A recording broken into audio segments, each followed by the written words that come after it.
Ooh,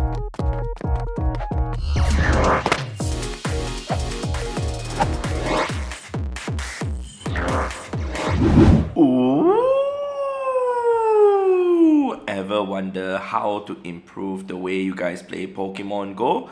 Well, today I'm going to share with you guys some tips on how to adjust the settings in Pokemon Go to help you guys play Pokemon Go more efficiently. Alright, so hi to all of you guys. So let's go to bring my screen up and show you guys under here. We're going to go under settings on the top right. So I would say though, a lot of people actually don't really go through all the settings options here in Pokemon Go, but I'll say that there are a lot of things that you can go through to actually improve the way you guys play the game. So first of all, of course, you can adjust the music, whether you want to turn it off or on, reduce it to a certain volume level, including the sound, alright, the cries of the Pokemon, etc., and even other things that you actually do in the game. Example, even selecting the item bag, selecting a Pokemon storage, the sound will actually change according to this. As for vibration wise, I of course do not have the vibration on for the iPad, because even if I turn it on, the vibration doesn't happen on the iPad because the iPad doesn't have vibration at all.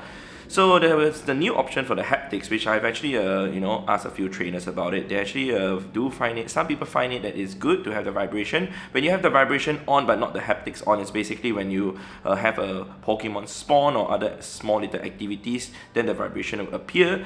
But if you have the haptics on, that's when if you throw a ball and the ball hits the Pokemon, it will vibrate, and when it does its first shake, it will vibrate, second shake, it will vibrate, and third shake, it will vibrate again.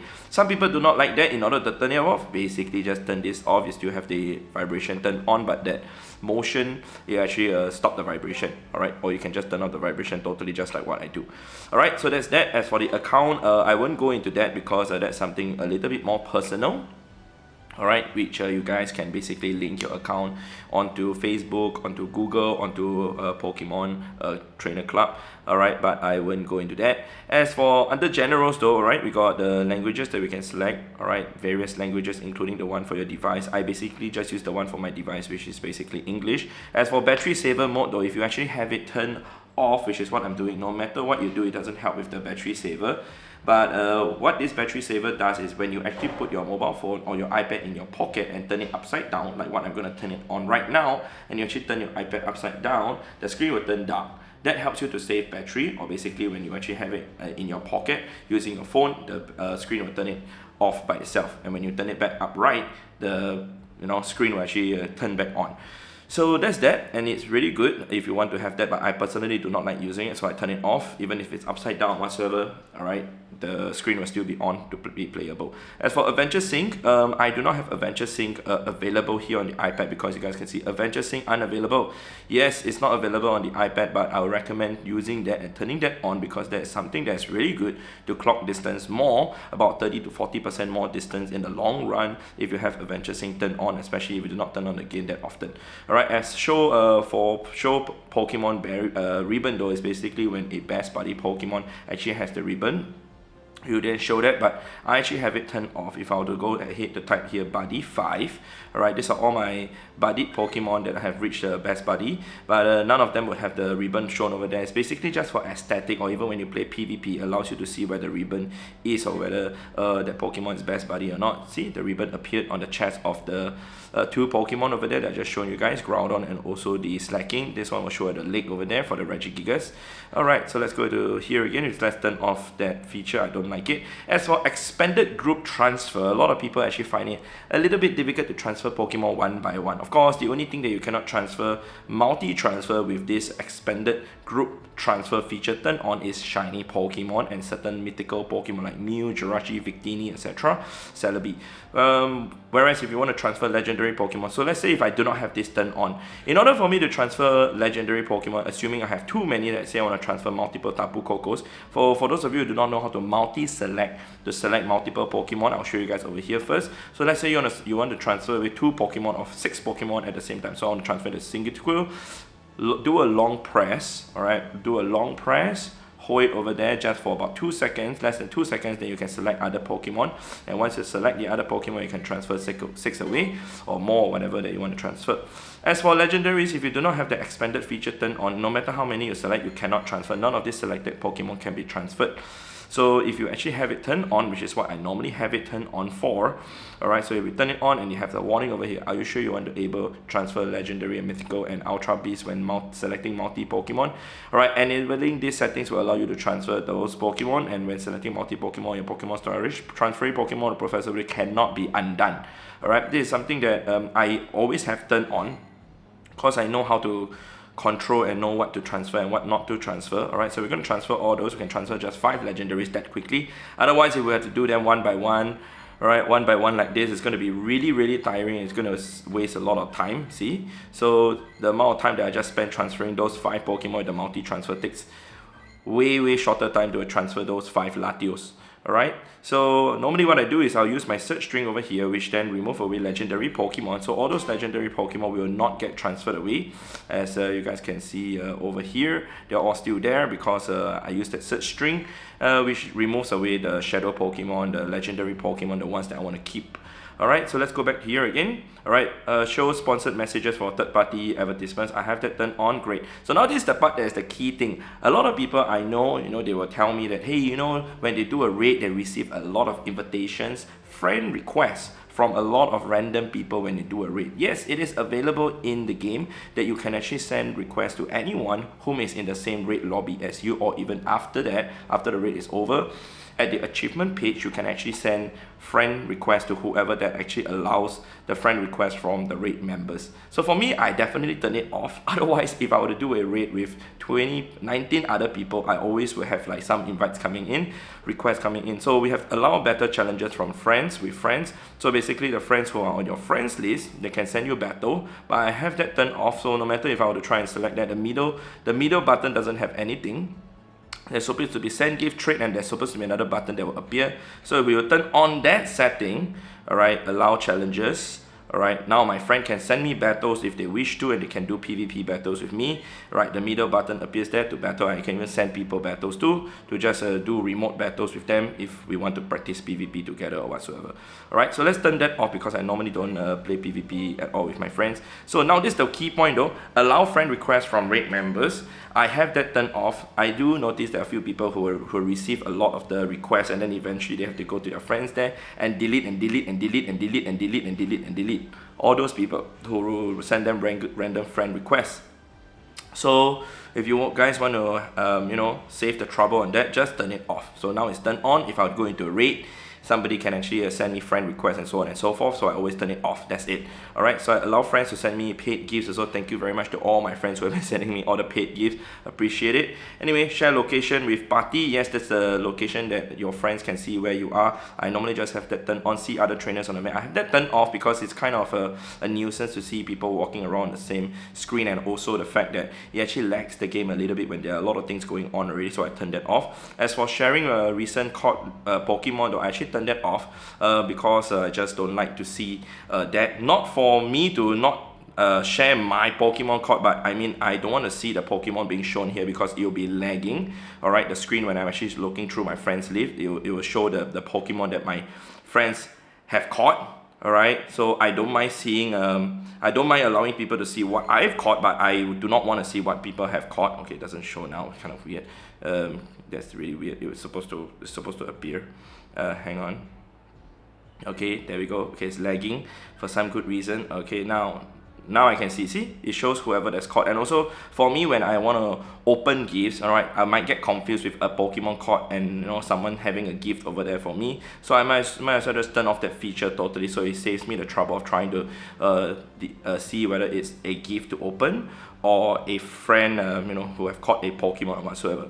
Alright, share nickname and friends postcards, that's I just turned on because a lot of people probably like to have the name on the postcard. Notifications, everything is turned off. I normally turn off all the notifications. That's for me. You can turn it on if you want. As for the in-game notifications, I turn on everything except the catch card. Why so though? I sometimes will take screenshot of the Pokemon that I caught and I want to show stuff. So if I were to take a screenshot right now, alright, the catch card doesn't appear, which then I try and do like maybe 2 or 3 screenshots depending on the movement of the Pokemon, waiting for the shiny sparkles to be in a certain position. But if I try and wait for the catch card to disappear, sometimes I don't get the correct screenshot, so I decided to turn that off. That's the only reason. Alright, so now the next one is going to be AR. AR, augmented reality. Basically that's the Niantic AR also, right? Normally when you do an AR, all right, over here right now, if you do an AR, I'm not gonna show my surrounding. All right, we can do that maybe later. If you do this is just a regular AR. The Pokemon doesn't move at all. But for the AR Plus, actually, I'll tell you guys that if you guys have not tried the AR Plus and if you guys want to take really awesome photos, doing it with the AR Plus is better because the camera, all right, that is being used, the megapixel is actually higher, and you guys can see a difference if you guys try doing the AR and the AR Plus. Trust me, you guys will see a huge difference. I normally do it with AR Plus if I want to get a very nice photo taken. Alright, anyway, as for uploads, I don't have anything ready to show over here. Enable Pokestop scan, I have that. No nominations is being done by me. As for the save rate lock and battle lock though, yes, after you have actually turned this on, you then can actually upload it for information to Niantic on how raid happens or whatsoever. I normally turn that off just to reduce data being used and whatsoever. Alright, so now this is the crucial thing. Alright, two more things that we have to check on now. One is the Nintendo Switch. If you connect your device, then you can actually get yourself the Gimme Go, the coin back. As for the Pokemon Home, you can actually send Pokemon to here. Then you can actually get yourself the mystery box to get Melton. As for connected devices, those are basically the Go Plus, the Ball Plus, and also the Go Plus Plus. You can actually change the settings over here, whether do you want to set to auto throw, auto spin, select whatever balls over here, and also whether you want to select it to allow it to catch Pokemon and spin Pokestops around you. Sleep data, I've changed it to that. 12 p.m. instead of the usual 10 a.m.